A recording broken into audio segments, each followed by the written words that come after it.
ভাইয়া হচ্ছে একটু ডিটেল বলি, হ্যাঁ। আমার হচ্ছে আমি কওমিতে 1 বছর শিক্ষকতা করেছি জেনারেল টিচার জি। হিসেবে। তো আমার বিয়ে হয়েছে আজ 5 মাস। তো যার সাথে বিয়ে হয়েছে উনি হচ্ছে আপনাদের ভক্ত। নাউজুবিল্লাহ। বিষয়টা হচ্ছে আমাদের দুইজন আমরা দুই রকম হয়ে গেছি। আমি কমিউনিটি টিচার আর উনি হচ্ছে হাই স্কুলের টিচার, এবং উনি হচ্ছে আপনাদের দলের লোক। আমার যে শ্বশুর শাশুড়ি ওনারা হচ্ছে হজ করে আসছে হাজি, হুম আর উনি হচ্ছে হাজির ছেলে হয়ে এই অবস্থা। বিষয়টা হয়েছে আমার যখন বিয়ে হয়েছে, ওর বিষয়টা যখন আমি জানতে পারছি যে নামাজ পড়তে চায় না, তারপরে এই যে ইসলাম নিয়ে অনেক কথা ওর, এই বিষয়টা আমার খুব খারাপ লাগছে যে শেষমেশ আমি কোথায় এসে বললাম। হুম।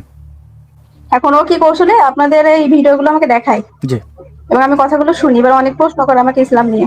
তো আমি অ্যান্সার দিতে পারি না, শুধু বলি না এসব কথা বলা যাবে না, আল্লাহ নারাজ হবে, জি নবী অখুশি হবে। তার প্রশ্ন করে করছে কেন? আল্লাহ বিধান তাই করছে, আল্লাহর হুকুমই করছে।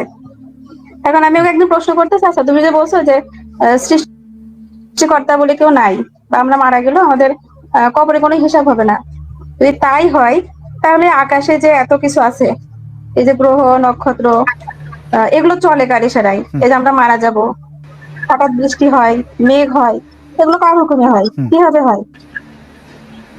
এখন এই প্রশ্ন করতেছে, কিছু কিছু প্রশ্ন রাখছে। তো ও আমাকে বলছে যে ঠিক আছে, তোমাদের যত প্রশ্ন থাকে তাহলে তুমি একদিন লাইভে ঢুকে আসাদ ভাইকে প্রশ্ন করো, তাহলে তোমার এই সংশয়গুলো দূর হবে।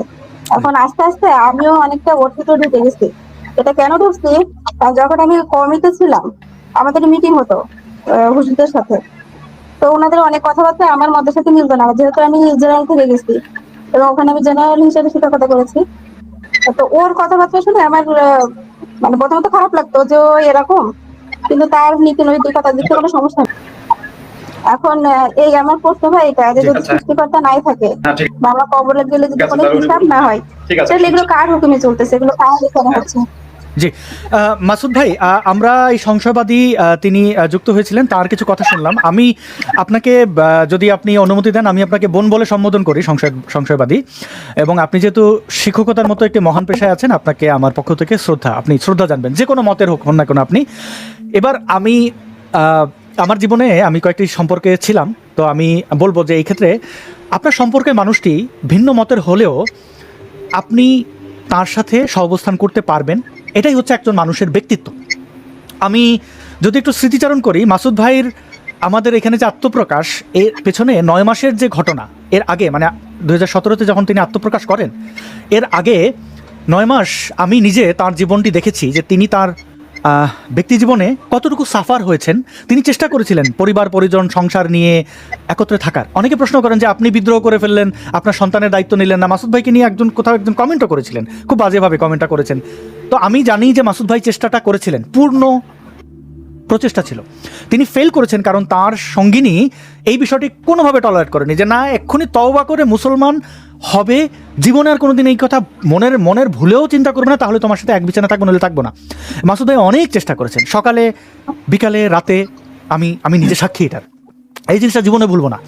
তো আপনি যাকে পার্টনার হিসেবে পেয়েছেন, তিনি যদি ইসলামে বিশ্বাস না করেন, বোন আমার, আপনি তাকে নিশ্চয়ই কোরআন হাদিস যথেষ্ট একজন মানুষকে মুসলমান বানানোর জন্য। আপনি তাকে আপনার ইসলামিক জ্ঞান দিয়ে তাকে আপনি বুঝিয়ে মুসলমান বানিয়ে ফেলেন। চিন্তা করুন, একজন অবিশ্বাসী বা একজন সংশয়বাদীকে আপনি যদি মুসলমান বানান, এটা কত বড় নেকির কাজ হবে। এবং আপনারা দুজনে একসাথে জান্নাতে যাবেন, আপনি জান্নাতে গিয়ে হুরের সর্দারনি হবেন, খবরদারি করবেন, এটা কিন্তু কোনো অংশে কম না। আম সরি, মানে যেটা বিবরণ আছে, ধরেন বিবরণটা ভুল, অন্য কিছু আছে, হয়তো আপনিও অনেক অনেক পাবেন, উত্তম কুমারের মতো অনেক পুরুষ পাবেন হয়তো, অথবা কিছুই পাবেন না, কিছুই নাই জান্নাতে, কিন্তু আপনারা দুইজন একসাথে থাকলেন, একটা সুন্দর ঘর পেলেন। তো এটা তো হতে পারে। আবার ধরেন আপনি কওমি মাদ্রাসায় চাকরি করেন, আপনার কলিগদের নীতি নৈতিকতা তো দেখেছেন। আমরা প্রতিদিন বাংলাদেশে যেভাবে বলাৎকার হতে দেখি, বোন আমার খুব খারাপ লাগে। একটা শিশু, আপনার এই যে কোমলমতি শিক্ষার্থীরা যায়, আপনাদের তো বিশ্বাস করে, আপনাকে ওই শিশুগুলো মায়ের মতো মনে করে, কারণ আমি অনেক শিশুকে দেখেছি এতিম। আমি আমার পরিবারের সদস্যদেরকে অনেককেই দেখেছি কওমি মাদ্রাসায় পড়েছেন, আমার এই কাজিনরা অনেকে মাওলানা। আমি তাদের পড়াশোনা করাটা ছোট ছিলাম, কিন্তু দেখেছি তারা কিভাবে মার খেয়ে এসে মানে কত নির্যাতনের শিকার হয়েছে। এবং মাদ্রাসায় যেত, এই শিক্ষকদেরকে শুধু শিক্ষক না, তারা তারা কিন্তু ওই শিক্ষকদেরকে বাবা মা মনে করে, সেইখানে তারা বলাৎকারের শিকার হয়, সেইখানে তাদেরকে কুশিক্ষা দেওয়া হয়, তাদেরকে প্রহার করা হয়। সেই তুলনায় আপনি নিজেই বলেছিলেন আপনার আপনার স্বামী তিনি অনেক সব দিক থেকে ভালো, শুধু ধর্মটা মানেন না। তো আপনি চেষ্টা করেন তাকে তাকে কোরআন হাদিসের আলোকে মুসলমান বানিয়ে ফেলার, আপনি চেষ্টা করেন। হয়তো আপনি যদি সত্য হন বা আপনার পুস্তক যদি, আমি এটা চেষ্টা করছি না, আচ্ছা আমি এটা চেষ্টা করছি না, কারণ আমি অনেক প্রশ্নের উত্তরটা দিতে পারি না। হ্যাঁ, আমি আপনি নিজেই তো খুঁজুন সংসারের ভিতরে যে পড়ে আপনি আছি, আমি আপনি তাকে কিভাবে আপনি চেষ্টা করুন, কারণ দেখুন চেষ্টা, আমি কিন্তু বলি না যে আমি যে বিশ্বাস করি না এটাই ঠিক। আপনি যখন আমাকে কোনো একটা ধর্মের জিনিস আনেন তখন আমি এটা পড়ে টড়ে দেখি যে না এটা বিশ্বাস করার মতো না, আমি সেটাকে ডিনায়ালে থাকি। এটাকে অনেকে নাস্তিকতার সংজ্ঞা হিসাবে দেখতে চান, বা অনেকে মনে করেন নাস্তিক মানে হচ্ছে যে সে প্রমাণ করবে আল্লাহ না, এটা তার দায়িত্ব না। তো দেখুন বোন, আপনি চেষ্টা করে যান তাকে ইসলামের পথে আনার জন্য, আপনি যেটা বিশ্বাস করেন এবং আপনার পরিবার যেটা করে, এবং তিনি যদি কোনো যুক্তি দেন সেই জিনিস নিয়ে আপনি পড়াশোনা করেন। এখন আপনাকে যে কথাটা উনি বলেছেন, আমাদের লাইভে যুক্ত হয়ে আমাদের প্রশ্ন করেন, আপনি যেমন আমাকে প্রশ্ন করছিলেন যে এই তাহলে বৃষ্টি কিভাবে হয়, বৃষ্টি কিভাবে হয় তার সুন্দর ব্যাখ্যা বিজ্ঞান দেয়। আপনি ইউটিউবে যদি সার্চ করেন যে বৃষ্টি কিভাবে হয়, বিজ্ঞান ভিত্তিক যথেষ্ট উত্তর আছে। গাছ কেন পাতা সবুজ হয়, কেন পাতা ঝরে যায়, হ্যাঁ, কেন বন্যা হয়, কেন সাইক্লোন হয়, কেন ভূমিকম্প হয়, কেন আজকে থেকে 100 বছর আগে বন্যার পূর্বাভাস আমরা পেতাম না, এখন কিভাবে বন্যার পূর্বাভাস পেয়ে আমরা হতাহতের সংখ্যা কমাই। আমরা আগে জানতাম না মহামারীর প্রতিকার কি, কলেরা, বিবি, এরকম অনেক বিবির এবং এই যে ধরেন ডায়রিয়া, এগুলোকে আমরা মোকাবেলা করতে পারতাম না। আমরা অনেক বসন্ত, আমরা অনেক পক্স মোকাবেলা করতে পারতাম না, যেগুলোকে আমরা আগে দেবী মনে করতাম, এই বুড়ি মনে করতাম। এগুলোর সমাধান এখন আমরা জানি। আমরা জানি মায়ের পেটে কি সন্তান আছে, 100 বছর আগে আমরা জানতে পারতাম না। কোরআনে উল্লেখ আছে যে একজন মায়ের পেটের সন্তান কি তা কেউ জানে না, এখন আমরা জানি। আমরা অনেক বিজ্ঞানের, দেখুন আমরা অনেক কিছু জানি, আমরা অনেক কিছু জানি না, তার মানে এইটা না যে ওটা আল্লাহ করেছে। আর যদি সেটাই হয় তাহলে আল্লাহকে কে সৃষ্টি করেছে? সৃষ্টি করতে যদি নিজে নিজে সৃষ্টি হতে পারেন, তাহলে এই বিশ্ব ব্রহ্মাণ্ড, যদি ব্রহ্মাণ্ড কথাটি আপনি হিন্দু মাইথোলজি থেকে এসছে, তো এই পৃথিবীর অনেক ব্যাখ্যা আমরা জানি না, তার মানে যে আল্লাহ করেছেন। আসলে কি তাই আল্লাহ করেছেন? আল্লাহ গিয়ে আমরা কেন, মানে আগে যেরকম আমরা কলেরার টিকা জানতাম না, তখন বলে দিতাম এটা একটা বিবি, এটা একটা অভিশাপ। এই কয়দিন আগে করোনা ভাইরাস যখন এসেছিল তখন মোল্লারা কিন্তু বলেছিল এরা হচ্ছে আল্লাহর ফেরেশতা, অমুসলিমদেরকে কি করবে, যুদ্ধ করার জন্য এরা এসেছে, করোনায় কোনো মুসলমান মারা যাবে না, এই কথাগুলো কিন্তু হয়েছিল। মাস্ক পরা যাবে না মুসলমানরা, এই যে কুসংস্কার, এগুলো হচ্ছে তার চিন্তার বাইরের জায়গাটা। চিন্তার বাইরে কোনো, আমার চিন্তার বাইরে মানে যে নেই, ব্যাপারটা এরকম না বোন। আমার মনে হয় যে মানুষ কিভাবে সৃষ্টি হয়েছে, মানুষ কিভাবে এই পৃথিবীতে, এই যে বিবর্তন তত্ত্ব, বিবর্তন কিন্তু বাদ নয়, বিবর্তন তত্ত্ব, আপনি এটা নিয়ে পড়াশোনা করতে পারেন। আপনি যে কোনো বিষয়, আপনি এটা কিভাবে হয়েছে, আপনি বিজ্ঞানের আশ্রয় নিন। আপনি কিন্তু বিজ্ঞানের আশ্রয় নেন কোনো কিছুতে, কোনো অসুখ হলে আপনি কিন্তু এখন আর কোনো ঝাড়ফুঁকের দিকে যান না, আপনি কিন্তু হাসপাতাল যান। না, এই যে সেটা যায় না, সেটা যায় না। এমনকি শফি হুজুর তিনিও কিন্তু ভারতে গিয়ে চিকিৎসা করিয়েছিলেন। এটাই বাস্তবতা বোন। হ্যাঁ। আমাদের কাছে অনেক উত্তর নেই, আমরা অনেক উত্তর জানবো। কিছুদিন আগে যে উত্তরগুলো ছিল না তা আমরা জানি। বিজ্ঞান কিন্তু আপনাকে বিশ্বাস করতে বলে না। আপনার যে বিজ্ঞানের বইটা আছে দেখেন, আপনি কোথাও কিন্তু নেই আপনাকে বিশ্বাস করতে হবে। বিজ্ঞান প্রমাণ নির্ভর। আজকে যে জিনিসটা প্রমাণ, হ্যাঁ বিজ্ঞান পরিবর্তনশীল, আজকে যেটা মনে হচ্ছে বিজ্ঞান কিন্তু বিশ্বাসে আটকে থাকে না। যেমন আলোর ব্যাখ্যা বা গতির ব্যাখ্যা আমরা যা জানি, পরে এটা আমরা আমরা থার্ড ডাইমেনশন পর্যন্ত যেতে পারি, অন্তত ফোর্থ, ফিফথ, সিক্সথ ডাইমেনশন আছে, থাকতে পারে। এগুলো আমরা ভাবছি, আমরা সেগুলো উদ্ভাবনের চেষ্টা করছি। বিজ্ঞান প্রতিনিয়ত বিশ্বাস করে না বলেই প্রতিনিয়ত এটা কিউরিওসিটি বেড়ে যাচ্ছে। একটা ব্যাখ্যা আছে, তারপরে মনে হয় কোথাও বোধহয় মিসিং আছে। মিসিং থাকলে সেটার মিসিং লিঙ্ক কোথায় সেগুলো বের করার চেষ্টা হচ্ছে। আমার মনে হয় যে আপনি একটা খুব ভালো একটা স্টেজে আছেন। এই স্টেজে থাকাটা খুব আনন্দের এবং অনেক ফ্রাস্ট্রেশন হয়, আমিও ছিলাম।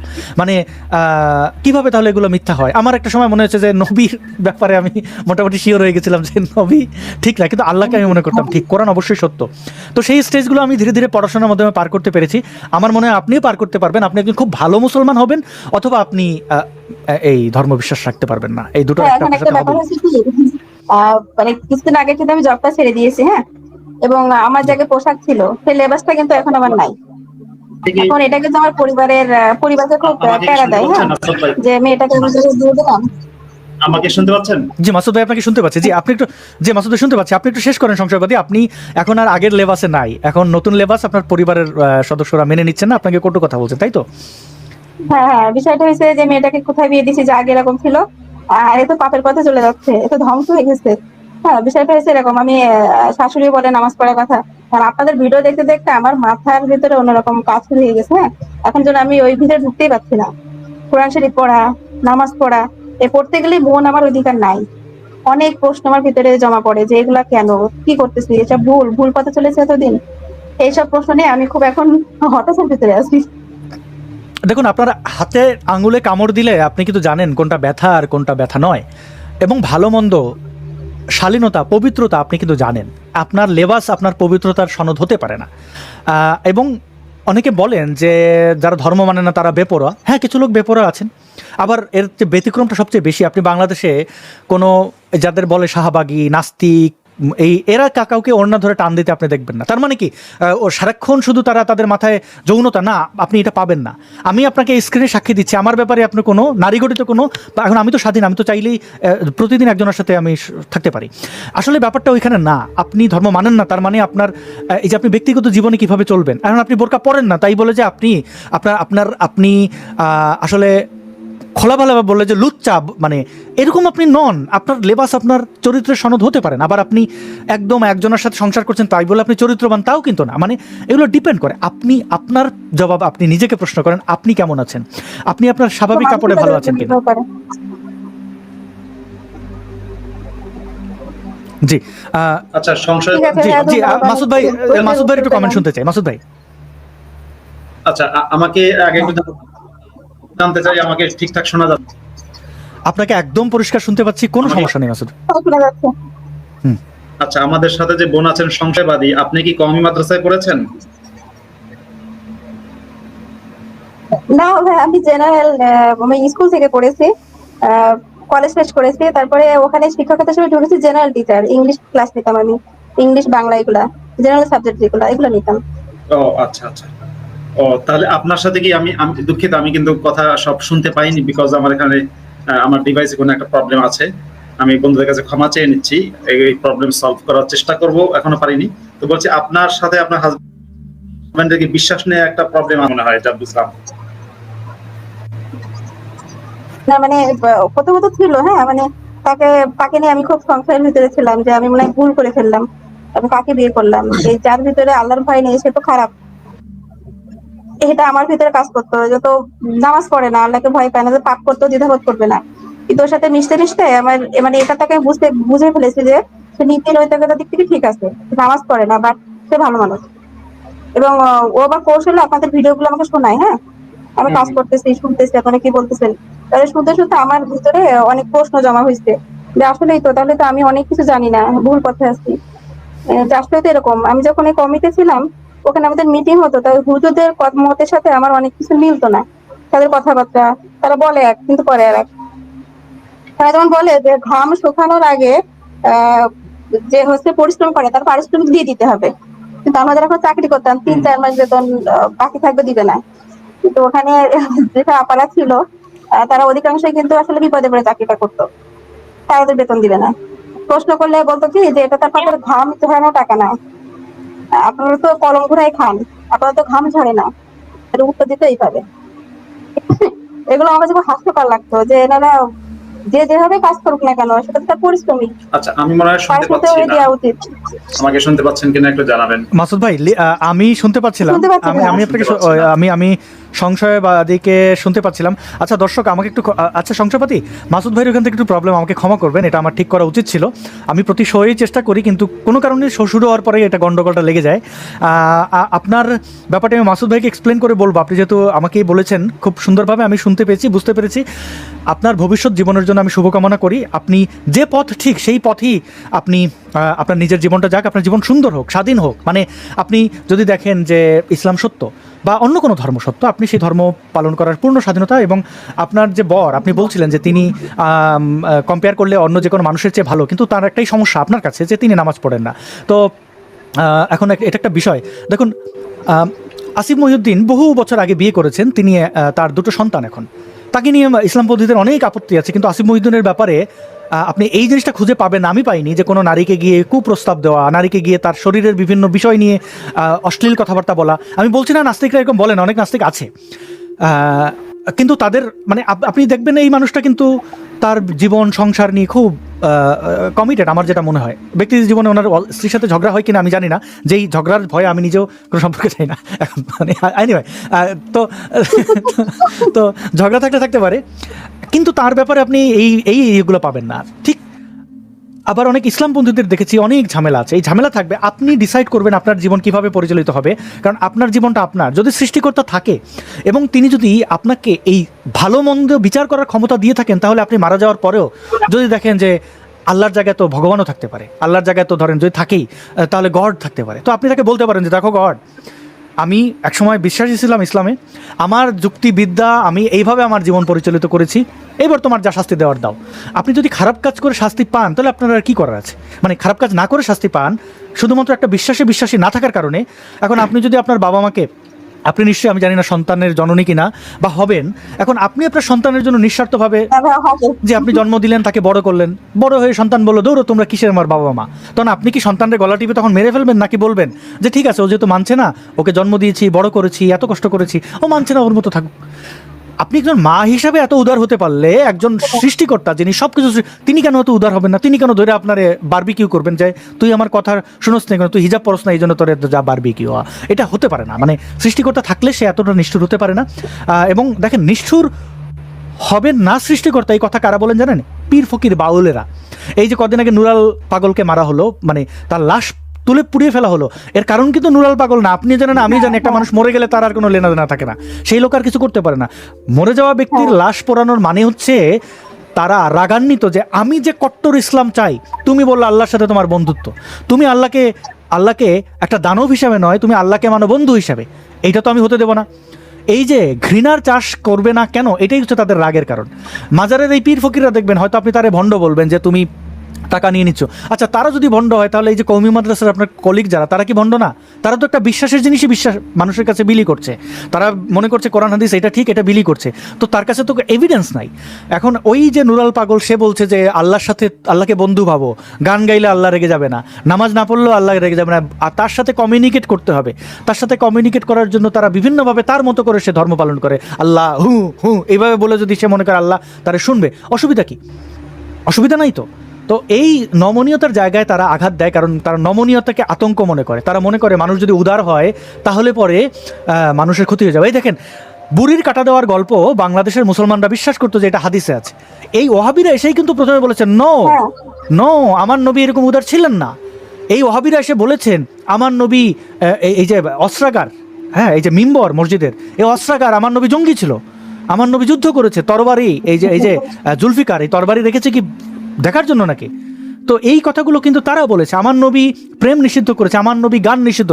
আজকে 2025-এ এসে স্কুলে কেন সঙ্গীতের শিক্ষক রাখা হবে সেই জন্য আজহারি আহমদুল্লাহ এসে ফতোয়া দিচ্ছে, অথচ এই আজহারি বিভিন্ন ওয়াজ মাহফিলে গিয়ে ফাঁকি দিলি তুই কি বলে তুই চিজ বাড়িয়ে মাস্ত মাস্ত ওই গানটাই গেছে ইয়েতে। তো দেখেন আল্লাহর দরবারে হাসতে হাসতে কি যেন গান, হ্যাঁ এইগুলো আপনারা দেখেছেন। তো এদের দ্বিচারিতার কোনো শেষ নাই বোন। আমি আপনার এই ব্যাপারটি আমি মাসুদ ভাইকে আর একটু এখন ব্যাপারটা হচ্ছে কি জানেন, মানে মনে করেন শ্বশুর শাশুড়ি আমাকে নিয়ে এসে তার ছেলেকে মানুষ করার জন্য, বুঝেছেন? এখন তার মধ্যে আমি অমানুষ হয়ে গেছি। শাশুড়ি এরকম বলে যে বৌমাকে নিয়ে এসে ছেলেকে ভালো করার জন্য, বৌমা ওই পথে চলেছে, মানে ছেলে যে পথে হাঁটছে বৌমা সেই পথে এগুলো আমাদের হাঁটছে, লাভটা হলো কি? আর আমরা এখন এমন সমাজে বসবাস করতে ভাই যে এই কথাগুলো কিন্তু আমি অন্য কথা বলতে পারবো না, বললে আমার খবর আছে। বোন দেখেন, আমাদের এই সমাজের কিছু বদ্ধমূল ধারণা ছিল যে ছেলের নামাজ পড়ে না, একটা বিয়ে করে দাও। আমাকে যখন আমার পরিবার সম্পর্কচ্যুত করার আগ পর্যন্ত আমাকে একটা বিয়ে করানোর চেষ্টা করেছিলেন, যে বিয়ে করলে ভালো হয়ে যাবে, নামাজ পড়বে। তো আমি তাদেরকে একটা কথা বলেছিলাম যে আমি যদি নামাজ না পড়ি, একজন মেয়ে বা একজন স্ত্রী সে এসে আমাকে নামাজ পড়াবে কি করে? এটা তো সম্ভব না। আর যদি সে নামাজ পড়াতে না পারে, তাহলে তোমরা যে এই বিয়ের সিদ্ধান্ত নিচ্ছ, তো তার জীবনটা কি হবে? সে বেনামাজি হয়ে যাবে। তুমি এই একজন নারীকে এনে তুমি এক্সপেরিমেন্ট করতে চাইছো কেন? সে তো পণ্য না। তো আপনার শ্বশুর শাশুড়ি যদি মনে করেন আপনি তাদের নামাজি বানাবেন, তাহলে তাদের এই ডিসিশনটা আমি মনে করবো ঠিক না। কারণ আপনি তার ছেলেকে ভালো করার দায়িত্ব নেবেন না। আপনি একজন মানুষ, আপনি একজন স্বাধীন মানুষ, আপনি তার সাথে জীবন কাটাতে পারেন।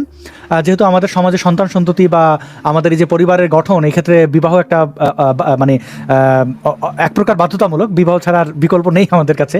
তো সেক্ষেত্রে এই সিদ্ধান্ত তারা যেটা নিচ্ছিলেন, তারা যে আশা করে আপনাকে বিবাহ করেছেন, সেটা আশা তাদের পূর্ণ হয়নি। কিন্তু এক্ষেত্রে আমার মনে হয় আপনার কোনো ত্রুটি নেই, কারণ তাদের আশার দায়িত্ব তাদের, তারা কি আশা করেছেন এই দায়িত্ব তাদের। কিন্তু আপনি ফল তাদের আশা অনুযায়ী দেবেন, আপনি তো কোনো পণ্য নন। আপনি আপনার মতো করে, এবং আপনি এখন পর্যন্ত আপনার বরের যে প্রশংসা করেছেন, আমিও তাকে আমার জায়গা থেকে শ্রদ্ধা জানাই। এরকম ভালো মানুষ আমাদের সমাজে অনেক দরকার। আসলে আসলে ভাই শোনেন, আমরা লেখাপড়া জেনেছি লজিক্যাল, হ্যাঁ। আমি আপনার যে কথাগুলো শুনেছি, আমি তো এখানে যুক্তি খণ্ডনের কোনো ওয়ে পাই না যে আমি কথাগুলো অবিশ্বাস করব, যে আপনাকে ভ্রান্ত মনে করব, এই জায়গাটা তো খুঁজে পাই না। যার কারণে আমি আসলে আস্তে আস্তে মোটিভেট হয়ে গেছি আহ, যে না, তাহলে আমি ভুল পথে ছিলাম। বোন, মোটিভেট হতে হবে না, কারণ আমরা মোটিভেট করার জন্য আসলে কাউকে কিছু করি না। আপনি পড়ুন, আপনার আমাদেরকে শত্রু জ্ঞান করে আপনি পড়ুন, তাহলে পড়ার মধ্যে একটা মজা পাবেন। আমরা সবসময় এই কথাটি বলি, মাসুদ ভাই সবসময় এই কথাটি বলেন যে আপনারা ইসলামটাকে জানুন, জেনে আপনি মানুন, অসুবিধা কি? আমাদের একটু মানান, আপনারা যদি ভালোভাবে জানতে পারেন তাহলে তো আমাদেরও জানাতে পারবেন, আমরা একটু শুনি কিভাবে আপনারা জানতে চান। তো আপনি অনেক ভালো থাকবেন সংশয়বাদী, আপনাকে অনেক ধন্যবাদ আপনার এই অভিজ্ঞতাগুলো শেয়ার করার জন্য। জি, ধন্যবাদ। অনেক ভালো থাকবেন। সংশয়বাদী যুক্ত ছিলেন এবং তার যিনি পার্টনার রয়েছেন, আমরা সমাজে তাদেরকে স্বামী বলি, মানে পুরুষ ব্যক্তিটি, তো তার স্বামীর প্রতি আমার কৃতজ্ঞতা